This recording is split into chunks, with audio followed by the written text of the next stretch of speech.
कभी ऐसा समय नहीं था जब मैं, तुम या ये राजा महाराजा अस्तित्व में नहीं थे। ना ही भविष्य में कभी ऐसा होगा कि हमारा अस्तित्व समाप्त हो जाए। कर्म मुझे बांधता नहीं, क्योंकि मुझे कर्म के प्रतिफल की कोई इच्छा नहीं।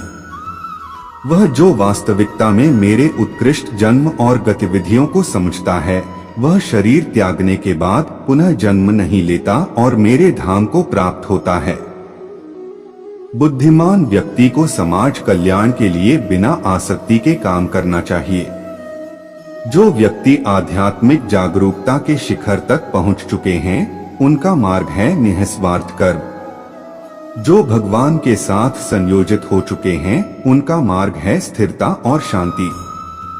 वह जो सभी इच्छाएं त्याग देता है और मैं और मेरा की लालसा और भावना से मुक्त हो जाता है, उसे शांति प्राप्त होती है। मेरे लिए ना कोई घृणित है ना प्रिय, किंतु जो व्यक्ति भक्ति के साथ मेरी पूजा करते हैं, वो मेरे साथ हैं और मैं भी उनके साथ हूँ। जो इस लोक में अपने काम की सफलता की कामना रखते हैं, वे देवताओं का पूजन करें। बुरे कर्म करने वाले सबसे नीच व्यक्ति जो राक्षसी प्रवृत्तियों से जुड़े हुए हैं और जिनकी बुद्धि माया ने हर ली है, वो मेरी पूजा या मुझे पाने का प्रयास नहीं करते।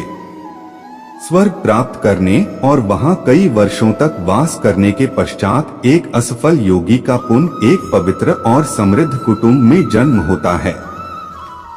केवल मन ही किसी का मित्र और शत्रु होता है। मैं सभी प्राणियों के हृदय में विद्यमान हूँ। ऐसा कुछ भी नहीं, चेतन या अचेतन, जो मेरे बिना अस्तित्व में रह सकता हो। वह जो मृत्यु के समय मुझे स्मरण करते हुए अपना शरीर त्यागता है, वह मेरे धाम को प्राप्त होता है। इसमें कोई संशय नहीं है।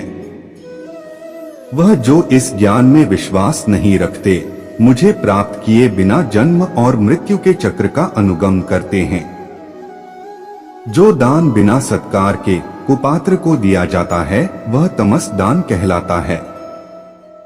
मनुष्य संप्रदाय दो ही तरह के हैं, एक दैवीय संप्रदाय वाले, एक आसुरी संप्रदाय वाले।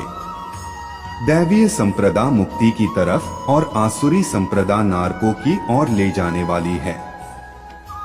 मन, वाणी और कर्म से किसी को भी दुख न देना, प्रिय भाषण, अपना बुरा करने वाले पर भी क्रोध न करना, चित्त की चंचलता का अभाव, दंभ, अहंकार, घमंड, क्रोध, अज्ञान, ये आसुरी संप्रदाय के लक्षण हैं। भय का अभाव, अनंतःकरण की निर्मलता, तत्ज्ञान के लिए ध्यान योग में स्थिति, दान, गुरुजन की पूजा, पठन पाठन, अपने धर्म के पालन के लिए कष्ट सहना, ये दैवीय संप्रदाय के लक्षण है। शास्त्र, वर्ण, आश्रम की मर्यादा के अनुसार जो काम किया जाता है, वह कार्य है, और शास्त्र आदि की मर्यादा से विरुद्ध जो काम किया जाता है, वह अकार्य है। हे कान्हा, जिंदगी लहर थी, आप साहिल हुए, न जाने कैसे हम आपके काबिल हुए। न भूलेंगे हम उस हसीन पल को जब आप हमारी छोटी सी जिंदगी में शामिल हुए।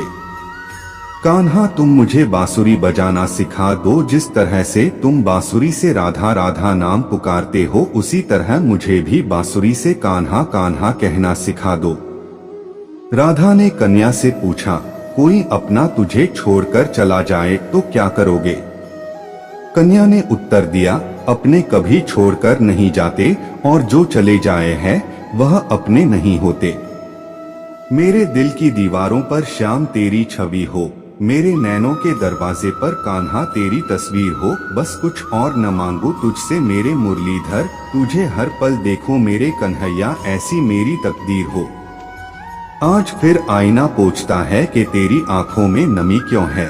जिसकी चाहत में खुद को भुला दिया, फिर उसकी आंखों में नमी क्यों है। बिना देखे तेरी तस्वीर बना सकते हैं, बिना मिले तेरा हाल बता सकते हैं। हमारे प्यार में इतना दम है, तेरे आंसू अपने आंखों में गिरा सकते हैं।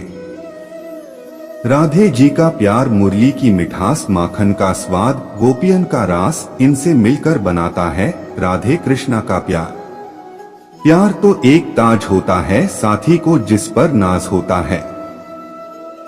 सावरिया अभी बाकी दिल में बहुत हसरत पर, मगर तुम वह अधूरे मुलाकात छोड़ गए। मूली मनोहर ब्रज के धरोहर, वो नंदलाल गोपाल है, बंसी की धुन पर सब दुख हरने वाला। कोई प्यार करे तो राधा कृष्ण की तरह करे, जो एक बार मिले तो फिर कभी बिछड़े ही नहीं। तेरे बिना एक सजा है ये जिंदगी मेरे कान्हा, किस्मत वाला बस वो है जो दीवाना है तेरा कान्हा। पूरी दुनिया मोहमाया में खोई हुई है, मेरे कान्हा बस मैं ही हूँ जिसे तेरी माया जकड़ न पाई। चारों